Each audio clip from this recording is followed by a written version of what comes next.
Halo guys, kembali lagi di podcast kita bertiga membahas akuntansi manajemen.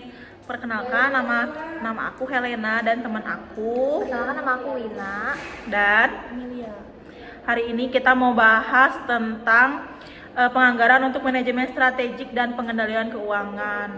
Nah, menurut kalian manajemen keuangan ini sangat sulit ya untuk dibahas, dan terima kasih buat kita udah berkumpul dan kalian juga nontonin podcast kita untuk hari ini. Pembahasannya untuk penyusunan anggaran untuk tahun depan, tapi aku pengen nekenin bahwa anggaran ini harus selaras dengan strategi perusahaan, bukan hanya sekedar perhitungan angka. Menurut kamu, Wina, gimana sih? Nah, kalau menurut aku itu dalam konteks manajemen strategik, anggaran merupakan alat penting untuk menerjemahkan visi dan misi perusahaan ke dalam rencana keuangan yang terukur. Jadi, anggaran bukan hanya dokumen administratif, tapi juga alat implementasi strategi. Dan menurut kamu, Mel? Kalau begitu, saya ingin tahu lebih jelas strategi utama perusahaan tahun depan apa, karena dari sisi operasional kami perlu arah yang jelas agar anggaran yang disusun bisa tepat sasaran. Nah, strategi utamanya yaitu kita adalah ekspektasi pasar, khususnya di segmen digital dan wilayah baru. Kita ingin meningkatkan pangsa pasar sebesar 20%. Berarti akan ada peningkatan aktivitas operasional seperti produksi dan distribusi, serta mungkin penambahan tenaga kerja. Betul banget. Selain itu juga kita perlu investasi di teknologi dan pemasaran digital begitu. Kalau begitu, dari sisi keuangan kita harus memastikan bahwa alokasi anggaran mendukung strategi tersebut. Namun, kita juga harus mempertimbangkan kemampuan keuangan perusahaan agar tetap sehat. Ya, apa itu berarti akan ada pembahasan anggaran untuk tiap divisi?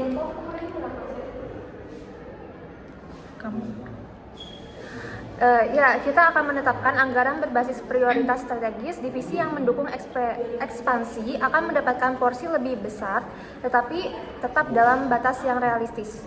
Selain itu, kita juga harus memastikan bahwa anggaran bersifat fleksibel, dan karena kondisi pasar bisa berubah dan kita perlu ruang untuk penyesuaian.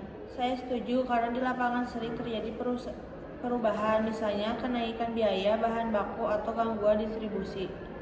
Itulah pentingnya pengendalian keuangan. Kita tidak hanya menyusun anggaran, tapi juga harus mengawasi pelaksanaannya.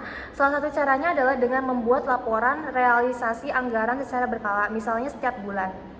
Dengan laporan tersebut, kita tuh bisa membandingin antara anggaran dan realisasi, dan lalu melihat apakah ada penyimpangan di setiap akuntansi manajemen ini.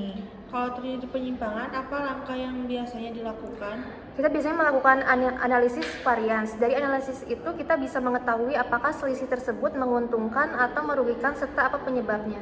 Contohnya tuh kita banyak biaya pemasaran lebih besar dari anggaran, tapi menghasilkan peningkatan penjualan yang signifikan, maka itu kita dianggap penyimpangan yang positif ya. Sebaliknya, kalau biaya membengkak tapi tidak ada peningkatan kinerja, berarti itu masalah ya? Benar sekali. Dalam kasus seperti itu kita perlu melakukan tindakan korektif, misalnya efisiensi biaya atau revisi strategi operasional. Nah, disinilah peran anggaran sebagai alat pengendalian sangat penting. Kita bisa memastikan bahwa seluruh aktivitas perusahaan tetap berada di jalur yang sesuai dengan strategi. Selain itu, saya rasa anggaran juga membantu koordinasi antara divisi, karena setiap bagian jadi tahu batasan dan tanggung jawabnya.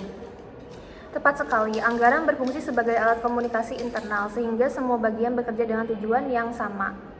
Dan jangan lupa bahwa anggaran bisa digunakan sebagai alat evaluasi kinerja, dan kita bisa menilai apakah suatu divisi bekerja efektif atau tidak berdasarkan pencapaian anggarannya ya. Berarti anggaran punya banyak fungsi ya, bukan hanya perencanaan. Betul sekali, fungsi utama anggaran meliputi perencanaan, pengendalian, koordinasi, dan evaluasi kinerja. Oke, kesimpulannya penganggaran yang baik harus memenuhi beberapa prinsip, yaitu selaras, strategi, dan realistis, fleksibel, dan dilengkapi dengan sistem pengendalian yang efektif. Saya jadi lebih paham sekarang. Jadi langkah selanjutnya apa? Kita akan mulai dengan menyusun draft anggaran dari masing-masing divisi, lalu kita bahas bersama untuk memastikan kesesuaiannya dengan strategi perusahaan. Baik, saya harap semuanya divisi bisa berkontribusi secara aktif agar anggaran yang kita susun benar-benar menjadi alat pencapaian kita untuk tujuan perusahaan. Sampai di sini podcast kita hari ini. Kalian jangan lupa buat nonton podcast kita setiap minggunya. Bye-bye.